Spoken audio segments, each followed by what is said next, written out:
energy. Let's go, go, plug in eco energy. Go, let go. Go, that eco energy. You know. Welcome back to another edition of Plugged In with Eco Energy. I'm Joe Bianchi, and I'm here with Conrad again. And we're going to start off with a little kind of a scenario here. So, Conrad, go ahead. Yeah. So let's say, it happens fairly often. We go out to a house and there's been a lightning storm recently. Right. Especially a few days ago, we had a big storm come through. You come home and the TV's dead, right? And the customer says, it was plugged into a surge protector. How could that have happened? And, we're going to talk a little bit today about why that could have happened, because that surge protector ended up not helping you. And why can that happen? Yeah, theoretically, you plug into appliance, into TVs, computers, everything into surge protectors.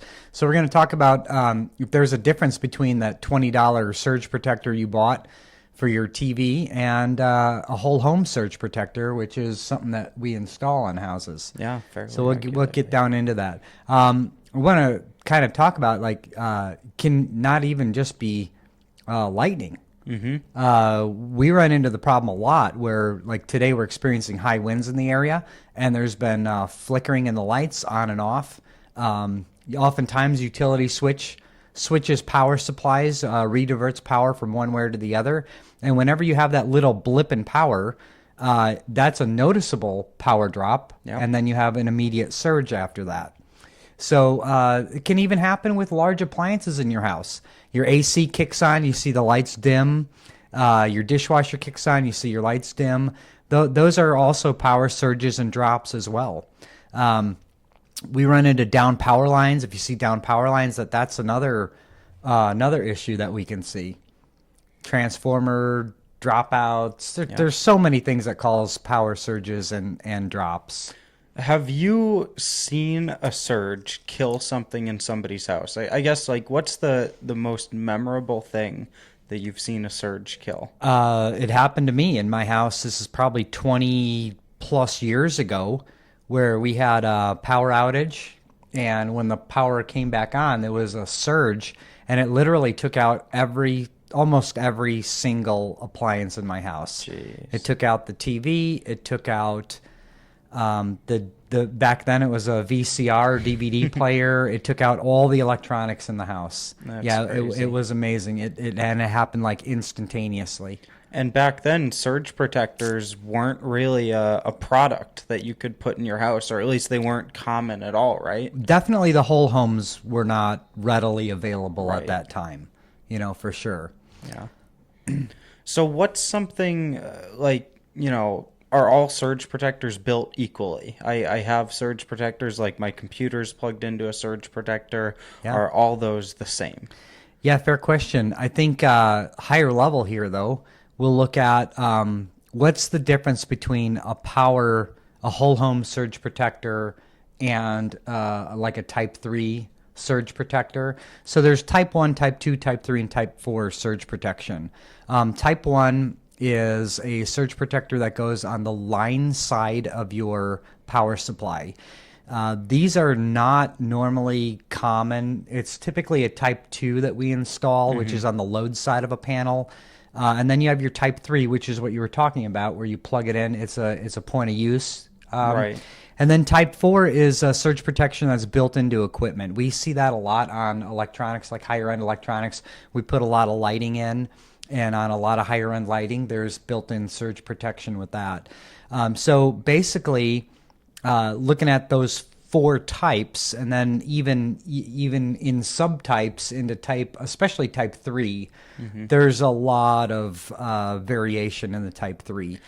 Because that would be the most common one, right? Yeah. Most people, when they think of a surge protector, they think of the thing that, it's called a power strip to most people. A power strip plus surge protection built in. Correct. And that's what they think about. Well, and I think a lot of people are confused because they see the power strip and they think it's a surge protector very falsely. Yeah. Because most of the power strips don't have surge protection. Right. There's usually a little indicator light on the power supply itself that shows if it has surge protection, and there should be some writing on the unit as well. It should be a 1449 listing, actually. not just the UL stamp on there, but look for 1449 listing, which is the only standard that really identifies true surge protection on your device. Right. So something that you're going to buy at the hardware store, especially the cheaper ones. Oftentimes you see those 1449s coming in at $80 to $100 a piece. Yeah, that makes sense. Yeah, they're not super cheap. Yeah. And like you kind of mentioned there, but I think is really important to note, is that just because it says UL on there, Right. it's not necessarily listed for surge protection. Correct. UL lists all sorts of different things under all sorts of different standards. Yeah. But that 1449 standard is specifically for surge protection, and that's how you can know. And those, just to be clear, those protect, and they measure this in joules, and there's all kinds of terminology that use that doesn't really necessarily mean much. Right. If a lightning strikes your house, which a lot of times people look at a lightning strike as, oh, well, that's what we're protecting against. We're protecting against a lightning strike. I mean to tell you that if lightning strikes your house directly and goes into your power system, there's not a surge protector out there that is going to protect against that. Surge protection is ideally a change in voltage, a voltage drop or a voltage spike. And the surge protector, like especially the whole home surge protectors, you have a voltage spike that will occur during normal transmission. It occurs probably hundreds of times a year, maybe even more than that, where your voltage slightly increases or slightly decreases. And that happens all the time without you even noticing or seeing. You may, if you have an incandescent light, see a slight flicker in the bulb, or you might see some behavior like that. But normally it's pretty blind. You don't even know it's happening. And oftentimes those surges are so minor, and a lot of times the point of failure happens that these surge protections that are built into devices, and even the ones you plug in, the point of use type 3s, they're actually not even working anymore because they've handled so many surges over time that you didn't even realize that it wasn't working. Some of the higher end ones have lights on there showing if you are currently protected, surge protected. I know we install these on especially like heat pumps, mini split systems. We put it right at the unit because there's very, very expensive sensitive electrical equipment inside of there, and the units typically don't have them built into them. So you'll often see that would be a type 3, even though it is hardwired in, it would still be considered a type 3. There's a lot of nuances to this. So just because you plug your computer or your TV or some of your sensitive electronics into a point of use surge protection, they don't offer the protection that you necessarily need in the event of a true power surge. They're very low level handling of that. What does a much better job is the whole home surge protectors, which came into play actually. When was it that the NEC required them? The NEC started requiring them in 2020. Was the first code cycle that requires them. Okay. And those, it doesn't mean that just because you have if you're in a municipality, for instance, that is before 2020, that it's not a good idea, right? It's in the code for a reason, right? Because it was a problem that they saw can be fixed rather easily. So did 2020 just address new installations, or is it existing panel upgrades as well? The panel upgrades, yes. So Okay. new construction, any sort of panel upgrades. Got it. Basically, like say we go into a house and we're bringing it back up to code. Right. Like if we were doing a knob and tube job, it's very likely that would require a surge protector to be installed. And check your municipal codes. Oftentimes you can go to a website for your local municipality, and they'll tell you what code cycle that they recognize. For a lot of parts in the Chicago area, they're 2017 or 2020 code cycles. If you're in Indiana, typically 2008, 2014 code cycles. That doesn't mean that you shouldn't protect your equipment with this particular device. Right. Tell me about when you install an EV charger and why it's important to put one on when you do an EV. Well, just like your AC system and your dishwasher, an EV draws a significant load on the actual panel, right? Yeah. So we look at that and we say, okay, what can we do to help with this mini power surge? Right. And EV chargers have a thing that helps with that, where they're ramping up the amperage Okay. over a few seconds. So it's not like a hard on and hard not, off. yeah, Okay. not like you're slamming 48 amps onto the system, but it still is a significant power draw that can lead to some mini surges or mini dips in electricity. Right. And that's another reason that a surge protector is good. We offer it on every panel that can support it. Right. To add a surge protector, because it's a good idea. It's protection for all of your electronics. So this is more like an umbrella rain jacket type of approach, where you've got the umbrella to protect you against the hard rain, but Right. that's still not going to keep you totally dry. That's why you need the point of use protection as well. Yeah. So And- like doubling up is not a bad thing. And that's the ideal scenario. Say you have your panel that has everything in it, all of your loads for your entire house. Right. Put a surge protector in there. That is a blanket protection across the entire thing. That's your umbrella. And then the actual rain jacket would be your type 3s, your point of use surge protectors, where, say you have a gaming PC. That's very common. Somebody has a high-end gaming PC that they want to protect because that's a big investment there. You would also want to use a point of use That's surge an protector. big investment for you young people, but for us, we look at a lot other things like our HVAC systems. Yep. We've got PC boards and we've got processors on there as well. All of our smart appliances, How about smart fridges? smart fridge. Yeah, Yeah. we have a smart fridge at home, and the Right. smart fridge has got all kinds of components on there that can get fried during a power surge. Yeah. Garage door openers, smart home hot tubs. There's so many things that are protected under that. Yeah. No, absolutely. What are some of the takeaways from this that you want to drive into people's heads that they should do? What do you want to happen? So I'm thinking about going back a little bit and talking about some of the other things that we're trying to protect in our homes. Okay. Because you literally have tens of thousands of dollars worth of sensitive equipment. You start adding it up. You're looking at home theaters. You're looking at gaming systems. You're looking at and nowadays all of them are sensitive electronic devices. Mm-hmm. They all have things that are easily fried out in the event of a power surge or a power drop. Oftentimes we see a power drop that affects appliances more so even than a power surge.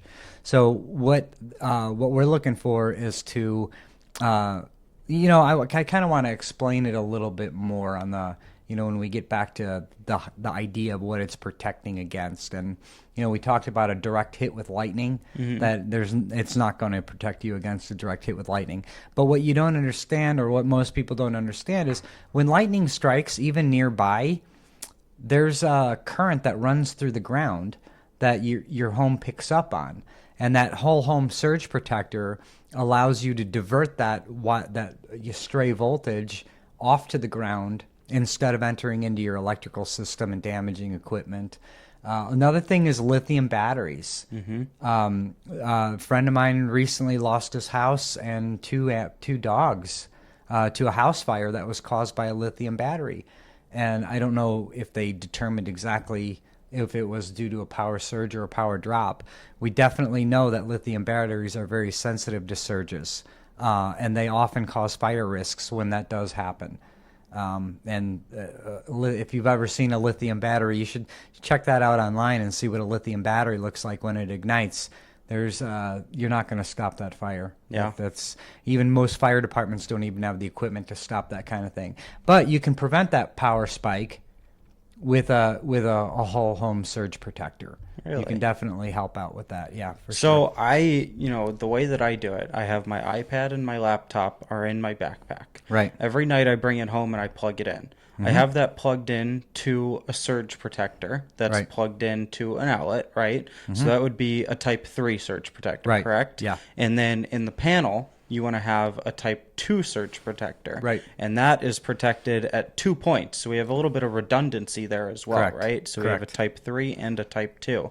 And that's the kind of setup that truly prevents that sort of a thing. Right? Yeah, you're definitely much better protected in that type of environment than you would be simply by using a point of use, which doesn't, which won't have any effect on especially stray current. You're talking like, volts and amps from a lightning strike. A direct hit could be 200,000 amps, and that there's no electrical system out there that's designed to handle that type of a load.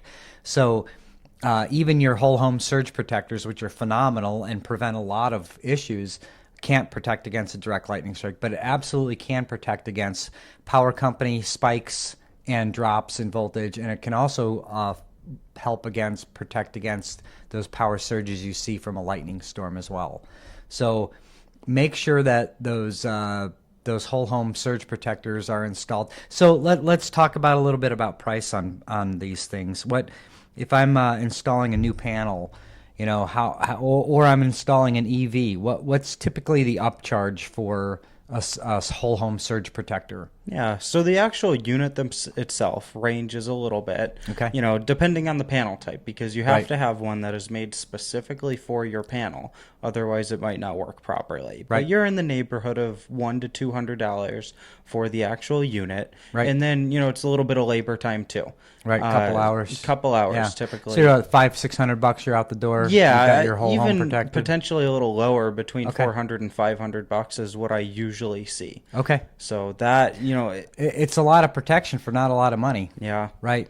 So if you're calling your electrician out there to take a look and see if you, first of all, you would be able to see if you have whole home surge protection by looking in your panel, because these devices are mounted either onto the panel itself or right in a breaker location. Yep.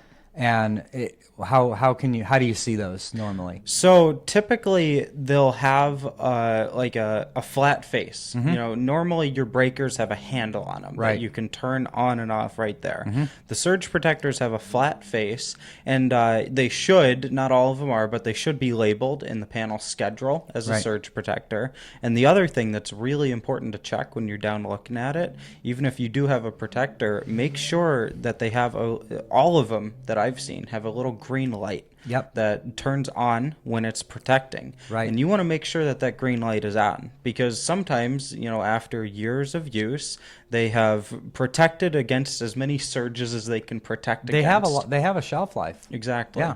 Yeah, and it's different by different surge protectors. Right. But you want to make sure at least annually, maybe biannually would be a good check as well. Make sure that that green light is on. And if not, call somebody out. Have it replaced. Like Yeah. you said, grand scheme of things, it's a very cheap way. It's the cheapest insurance you're going to buy against all your electronics in your house. I know that most that's even lower than the cost of most people's deductibles. Even. Yeah. So if you do have a power outage, or you have a power spike, you have a surge or a drop in voltage, and it takes out 3 or 4 appliances, sure, you can file a claim on your insurance. Typically, your homeowner's insurance does cover at least some or hopefully all of it, but there's always a deductible. And sometimes I think the lowest deductible you're going to find is probably $250, all the way up to several thousand, $5,000 deductible. And if you have a $5,000 deductible, there's a great reason right there to get yourself a little bit of insurance through a surge protector, a whole home surge protector. Not to mention, I don't know how your insurance works, but the way mine works is I don't exactly submit a claim and they just Zelle me the money. Yeah, no, right? there's a lot of pain. You gotta fight them for everything. There's a lot of headache involved with it. Absolutely. And it's a lot easier to just get a little bit of preventative protection up Yep. front with a surge protector than trying to fight them for every nickel and dime that you may deserve. I'm looking down at my notes here. I wanted to hit on one thing. Surge protection is not. It is not going to protect you against a direct lightning strike. That's just not going to happen. Yep. It is not an overcurrent protection either. Right. So overcurrent is governed by a circuit breaker. So if you're pulling 20 amps, 30 amps, 40 amps, and the device is rated for less than that, it's going to interrupt your current. So it is not an overcurrent device. It's also not a short circuit protector. So if you have 2 wires cross, a hot and a neutral or a hot and a ground, that it is not going to prevent or protect against a short circuit. And the other thing it's not a ground fault device at all either. So it will not detect a ground fault and it will not protect against a ground fault. It's got a little microprocessor in there, and it's basically looking at the sine wave. And when your sine wave alters a little spike or drop, what it does is it flattens out that curve in there so that everything runs smoothly and confidently. And you said something there that I want to clarify real quick. A sine wave, right? What is a sine wave? Why does that matter? How do I even know what that is? Right. And what a sine wave is your electricity, right? In North America and around the world, we use alternating current for our home electricity. And what that does is, if this is my baseline, I'm going up to 120 volts. And then you're going up higher than 120. Right. You maybe And hit a you're peak going- of 170 or 177, So 120 I think. is the mean voltage across the line. Right. But anyway, you're going up to whatever that peak is, but it averages out to 120, and then you're going down. And what happens is, in a surge, you get well over 170 volts, or an average of well over 120 volts. right? It's a spike. Yeah. And that surge protector is monitoring that, and it's calming that spike down. Right. It's diverting some of that extra power off to the ground. Exactly. Yeah. It's all done electronically. It's all done through a little microprocessor that sits inside that surge protector device. And just like all electronics, over time, that surge protector is going to protect you against surges for some amount of time, and then it's not going to be working anymore. Yeah. And as soon as that green light goes off, then you know that it's time to replace it. Yeah. It's not a big deal, but because you are working inside the panel, this is a very important thing. You should have a licensed electrician handle that for you, because anytime you open that panel bar or that panel box, you could have trouble. So make sure you have a licensed, qualified electrician performing that work. Yeah, absolutely. So there's not a whole lot more about surge protection. I'm sure we could dive into like a lot of details that you guys really don't care about. But if your home doesn't have a whole home surge protector, give Eco Energy a call. It's a straightforward panel install and one of the best ROIs upgrades you can make. Yeah. So anything to add here, Conrad? I don't think so. I want to, one of the last things you touched on right there was to have an electrician take a look at it. Yeah. Make sure that they're reputable. Check their Google reviews. Check, whatever. Always check Google reviews, guys. Yep. I just got scammed again. I didn't check Google reviews. Make sure they're good. Make Yeah. sure you can trust them, because this is one of the things that, when done right, is not a hard job for an electrician. Yep, But absolutely. when done wrong, it can have those catastrophic consequences that we just don't want to have and don't want you guys to have to go through. Absolutely. And we've got some really fun episodes coming up, so stay tuned. Every week we're coming at you with a new topic and a new idea. We've got some interviews scheduled in the next few weeks, so we want to be able to give you guys as much content as we can to keep your home safe and to also help you continue to modernize your electrical panel. So thanks for watching. We'll see you again.